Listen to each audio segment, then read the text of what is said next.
CVA's Accura Series, Agara barrels for guaranteed accuracy, nitride for guaranteed rust proofing, and a rifle guaranteed to be the best muzzleloader you've ever shot. CVA, it's just a better gun. This segment's being brought to you by 3rd Regiment Game Calls. Friends, family, and faith in the outdoors. One call at a time.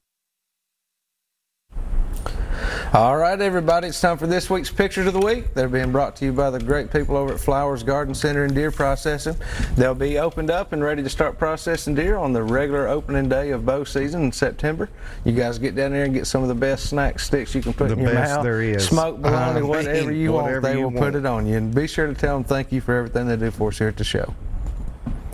All right, our first picture here, this is Mr. Ken Smith with a super nice blue cat that he caught. Looks like Miss Paula finally let him reel one in, Dayton. I can't believe that. Let him get one Phenomenal. in the boat. It is. Congratulations on that one, Ken.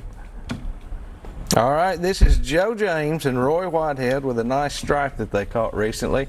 Between those two, they are two of the most knowledgeable striper fishermen in the Middle Tennessee area. I'll just tell you that right now. But that is a very nice fish, so congratulations on that one, guys. This is Rick Taylor, our buddy from over at CVA, and this is an East Tennessee hog right here that he got just a few days ago, and that is a big East Tennessee hog. It is. That is a big one. So good eating too. Congratulations on that one, Rick. And here on the end, this is our good friends. This is Captain Bob and Miss Cindy Brandt, and they have had another successful day guiding people down there in New Orleans at a full deck charters. I cannot wait to get back down there myself, man, and get fishing with them again. I'm telling you. So you guys, if y'all find yourself traveling, you're going to be in the New Orleans area, be sure to give them a call and let them get you out on the water. Y'all can send your pictures to us here at 474 James Robertson Parkway, or send them to the email address listed there. Get them to us on Facebook, and we'll get them on the show just as quick as we can. All right, welcome back to the studio. We're going to kind of switch gears here a little bit now, and we're actually going to go over and we're going to do a little pre-season work around the farm and try and get everything kind of cleaned get up this ready. started. And this is something, Dayton, we're going to be doing over the next few weeks. We've got Tracy Taylor's going to be coming in next week from Taylor's Archery, and we're going to be talking about some archery prep. The week after that, Wes Stone is going to be in the house with us. Has he ever killed a deer? He got lucky and shot one or two every once in a while. So somebody take him and teach him that stuff? Yeah, that's what it was. They took him out and showed him how to do it. But guys, we're going to go on over and do a little bit of pre-deer season prep. Well, what we're doing today, it's 84 degrees right now, which is an upgrade. It's been a lot hotter than that, but today it's 84. It's about 2:30 in the afternoon, and what we're doing right now is we're heading in here. We've got to make just do some adjustments and things here around the farm. We're going to check on a couple of the food plots that we've already got turned. We're going to check on some areas that I haven't turned yet, and got some doves coming up out of the back of this food plot right now. But we're just going to be checking on different things. We've got to move a camera around. We're going to check on some stand locations. We're going to show everybody kind of why we set up, where we set up some of these stands, what the purpose of being where we are is. It's all in all stuff that we do every year to make sure that we're ready. If you got to be able to do it, be willing to get out here right now when it's so hot and everything outside to get all this done to really, feel like we're ready to go come season. So today's just another one of those maintenance days. We got a few hours after work, taking advantage of it. See the deer, they get down, when they're down in here, they don't realize that you can see them. They think they're in stuff they stop, and they use these crossing roads. I don't make these for us to travel. I make those for the deer to travel, and they will travel them time and time again.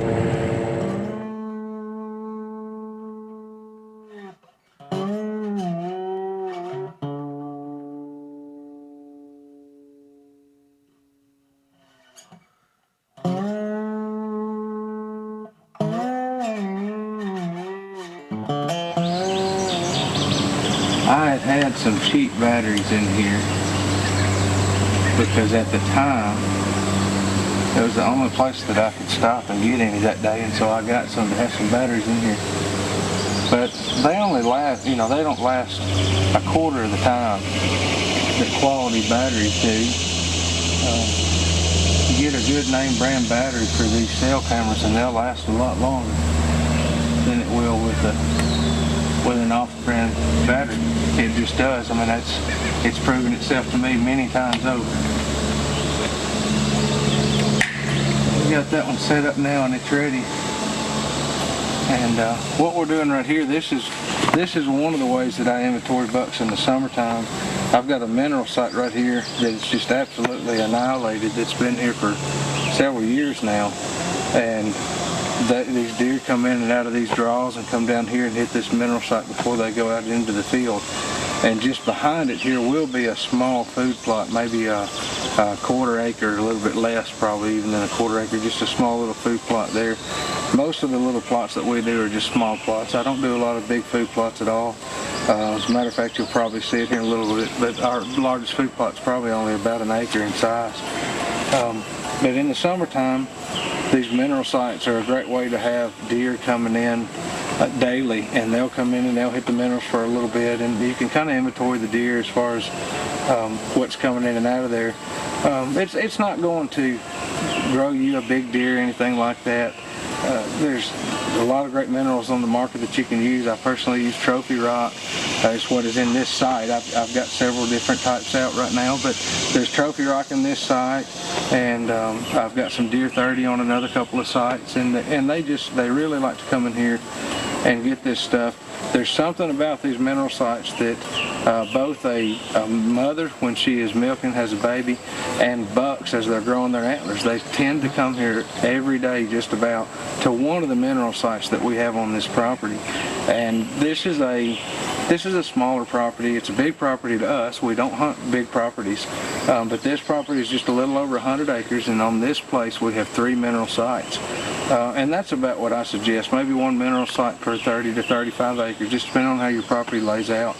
But those bucks will typically hit one of the sites just about every day of the week. And so it's a good way to keep up with inventory on them until they start shedding their velvet. And at that point, they kind of back off the mineral sites a little bit and disperse and start getting after acorns and persimmons and some of the other feeds available to them, and they seem to just back off of the salt. So I personally believe it has something to do with the heat. I think that they require a little bit more salt in the summertime as they're losing so much more through heat and sweat, just like we do. But whatever it is, a mineral site's a great way to have deer coming in on a pretty continuous basis in the hot weather, and you can kind of keep track of what's going on your property that way. And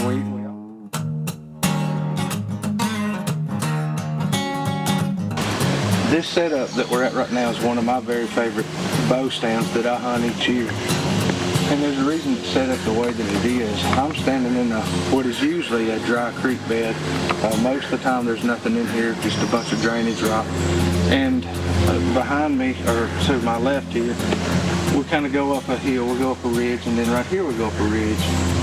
And what happens is, all of these high points come down to this one flat that goes through here, down and follows this creek bed down to the bottom. And on this side of the hill, there's a lot of good timber in here, but there's a lot of oak trees mixed in. So during bow season, I usually find my bucks are in here gorging on the acorns, trying to get fattened up, coming ahead of the season. I get them on food plots some in the bow season, but to be honest, I usually have more luck hunting bucks eating on these acorn flats in the bow season, and then my food plots become a lot more important come gun season, in my case here. But these oak flats, when you have a good flat like this, it's just full of acorns. I've got a few trees in here that I consider to be dominant trees, and they produce acorns every year and produce them well, and the deer know where those trees are at, and they come to them every year. And so I've got this stand set here, and when the deer funnel down through this flat, they are typically on this flatter side of the creek bed, and having that stand set up right there puts me in perfect position to be able to get a shot at them as they come down through this bottom.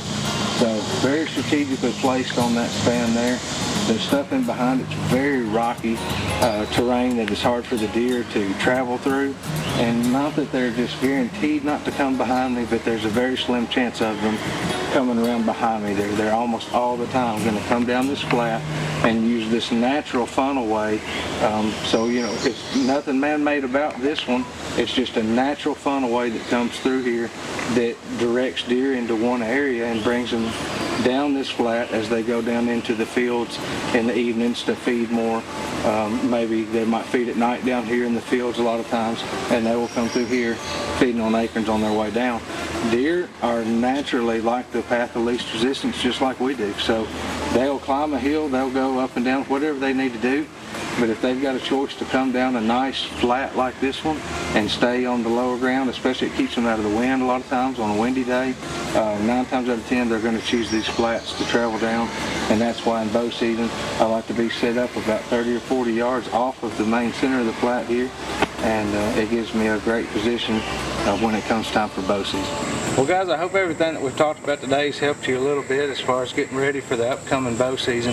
We're going to be actually doing a series over the next few weeks where we're going to be trying to put together some of these videos to help you guys get prepared as we come up on the bow season.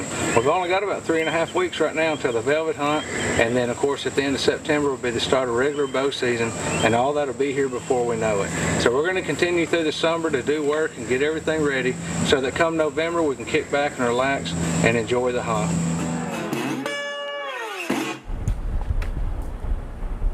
All right, welcome back to the studio. Hope everybody was able to maybe learn a little something new there. But again, Dayton, we're going to be doing this over the next few weeks, and so I'm going to try to cover several different tips and pointers myself. Anthony's going to be doing some, Mike Adams is doing some.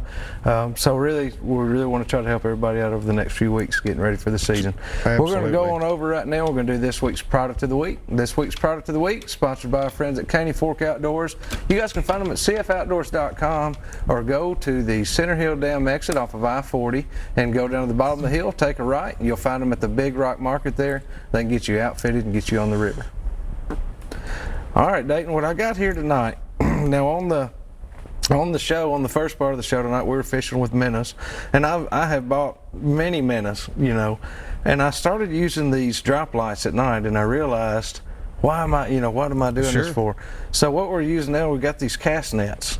And this is a great way to be able to go out, especially at night, using one of these lights. You can take the light down to the boat ramp, wherever you want, and cast this net. This is a 5-foot series. Until you get really good with the net, you want to stick with a 4 or 5 foot net. And I'm definitely not really good with one yet, so I like to stick with a smaller net.